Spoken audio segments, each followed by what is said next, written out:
আমাকে দল বয়কট হয়েছে, আমরাও বয়কট হয়েছি। আমাকে ভোটের হক যারা নষ্ট করছে এগোরে আল্লাহ যাতে এগো হক নষ্ট করে। আওয়ামী লীগের পক্ষে আল্লাহ, আওয়ামী লীগ যদি খারাপ হইতো আমার মতন একটা মহিলা এই জায়গায় দাঁড়ায় কথা কইতো না। আওয়ামী লীগের কোনো মিনিস্টারকে ভোট দেওয়ান লাগবে না। এই ভিক্ষুক, কৃষক, শ্রমিক, রিক্সা চালান, ভ্যানালা এই সমস্ত মানুষকে ভোট দিলে আল্লাহ ছাড়া কেউ আটকাইতে পারবো না। কিসের টাকা লেজ্জ কথা কম, আমার দেশ ধ্বংস হয়ে যাইতেছে। ডক্টর ইউনূসের বিরুদ্ধে সমালোচনা করলে জামাত শিবির খেপে যায়। এটা সরকার দেখবো না, সরকার দেখবো না। আওয়ামী লীগের লোকই দিছে, আওয়ামী লীগের লোক, কোন আওয়ামী লীগের লোকটা দিছে? এইটা যদি আপনি দেখাইতে পারেন আমি আওয়ামী লীগ ছাইড়া দিব, দেখাইতে পারবেন?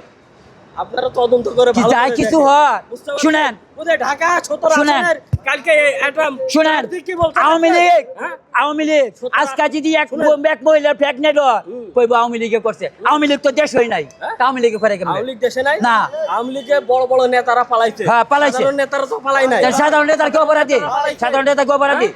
সাধারণ নেতা কি অপরাধী? ভালো করছে না খারাপ করছে? আমি তো ভোট করছিলাম, ওই যে ফখরুদ্দিন সাহেব আর হলো ইউনূস সরকার দূরের মধ্যে ভোট করছিলাম। যে ফখরুদ্দিন সাহেবরে ভোট দিলে লাইক দেন আর ইউনূসরে হলো লাভ রিয়েক্ট দেন, দেখি কোনটা বেশি পড়ে। ডক্টর ইউনূসের বিরুদ্ধে সমালোচনা করলে জামাত শিবির খেপে যায়। যাই মানুষ গরিবের পেটে লাথি দেয় একমাত্র সে ভালো আছে। আমাদের মতন মানুষ ভালো নাই। আগে খায়া লইয়া ভালো ছিল, এখন মানুষ ভালো নাই। যেমন 5ই আগস্টে আমাদের ছেলেমেয়েরা আন্দোলন করে আজকে এরা কান্দাকাটি কাছে ভুল করছে। একটা চক্কর ছিল, বিদেশি একটা ষড়যন্ত্র ছিল, সেই ষড়যন্ত্রটা ফায়দা নিছে। যেমন আমরা যারা ভালোবাসি সে নায়িকা, সে নায়িকা আমি ভালোবাসতে পারি, আর একজন ভালোবাসতে পারে। হ্যাঁ, আমাকে দল বয়কট হয়েছে, আমরাও বয়কট হয়েছি।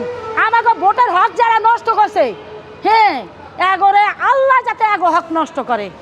আমাদের ভোটের হক যে নষ্ট করছে আল্লাহ যেন হক নষ্ট করে। বয়কট করছে, আমার দল বয়কট করছে, এনে এই দলের কেউ আটকাইতে পারবে না। গরিব দুঃখী, রিক্সা চালা, ভ্যানালা, দিন মুদির কাম করে খায়, কৃষক শ্রমিক দেওয়া না, ভিক্ষাওয়ালারা কান্দে। এক ভিক্ষাওয়ালা বেড়ায় কয় আমরা আগে ভালো ছিলাম, মাইসে 10 টাকা দিত, এখন মাইসে দেয় না। আমি কই কি বাবা কই থেকে দিব, আমি তো মাইসের পকেটেই নাই, কই থেকে দিব? এই যে কইছি তাহলে এখন মতন মাইসে ভোট দিব। আওয়ামী লীগের কোনো মিনিস্টারকে ভোট দেওয়ান লাগবে না। এই ভিক্ষুক, কৃষক, শ্রমিক, রিক্সা চালান, ভ্যানালা এই সমস্ত মানুষে ভোট দিলে তো আল্লাহ ছাড়া কেউ আটকাইতে পারবো না। আওয়ামী লীগের পক্ষে আল্লাহ আছে। আওয়ামী লীগ যদি খারাপ হইতো আমার মতন একটা মহিলা সাধারণ এই জায়গায় দাঁড়ায় কথা কইতো না। আমার কেউ 2 টাকা খাওয়াইয়া আনতে পারে না।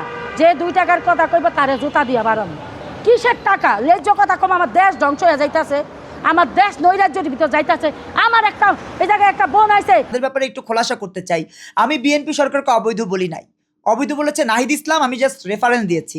অবৈধ বলেছে জামাত ইসলামের আমির, আমি জাস্ট রেফারেন্স দিয়েছি। অবৈধ বলেছে হাবিবুর রহমান হাবিব, বিএনপির বড় নেতা, আমি জাস্ট রেফারেন্স দিয়েছি। আমি তাদের রেফারেন্স দিয়ে বলেছি যে তাদের দৃষ্টিকোণ থেকে এই সরকার অবৈধ। আমার দৃষ্টিকোণ থেকে অবৈধ সেটা আমি বলি নাই।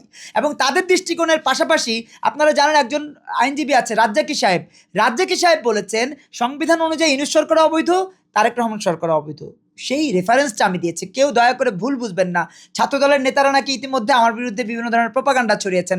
তাদেরকে বলতে চাই, ছাত্রদলের নেতারা যারা ভাই ব্রাদার আছেন, রাকিব সহ যারা আছেন, তারা কিন্তু সবাই মুক্তিযুদ্ধের পক্ষের। আর মুক্তিযুদ্ধের পক্ষের যারা, তাদের ব্যাপারে আমাদের কোনো সে নাই। আর যারা আওয়ামী লীগের এজেন্ট হিসেবে আমাদেরকে দাবি করছেন বা আওয়ামী লীগের দালাল হিসেবে দাবি করছেন, তাদের জন্য আমার উত্তর হচ্ছে নতুন ধারা বাংলাদেশ এনডিবি আওয়ামী লীগ তো দূর কি বাদ, বাংলাদেশের কোনো পলিটিক্যাল পার্টির দালালি করবার জন্য জন্ম নেয়নি। যদি জন্ম নিত তাহলে 2018 সালে মমিন মেহেদীকে গুম হতে হতো না অন্যায়ের বিরুদ্ধে কথা বলবার কারণে। নতুন ধারা বাংলাদেশ এনডিবি সাদাকে সাদা এবং কালোকে কালো বলে। দেখেন, মুক্তিযুদ্ধ নিঃসন্দেহে আপনার আমাদের চিন্তার খোরাক, আমাদের ভালোবাসার খোরাক, আমাদের শ্রদ্ধার খোরাক।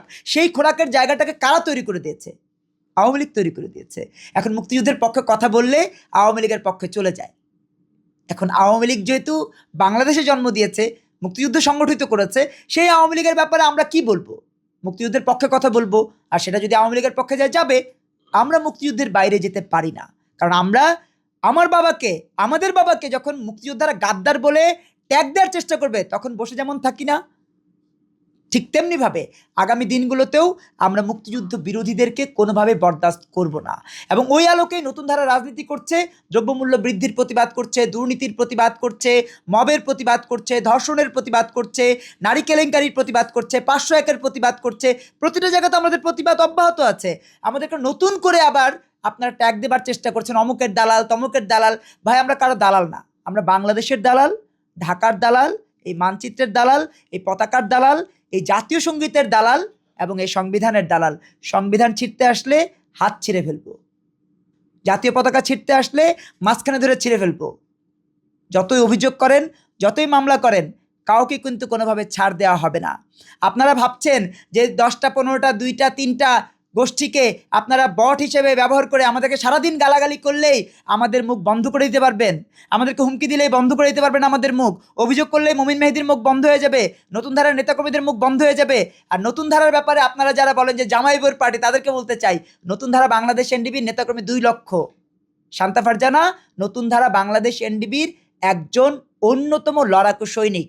আমাদের শান্তা ফারজানার মতো অসংখ্য নেতাকর্মী আছে, তারা কথা বলে কিন্তু তাদের কথা আপনাদের সামনে পৌঁছে না দেখে আপনারা ভাবছেন যে নতুন ধারায় মনে হয় শুধু শান্তা আর মমিন মেহেদী।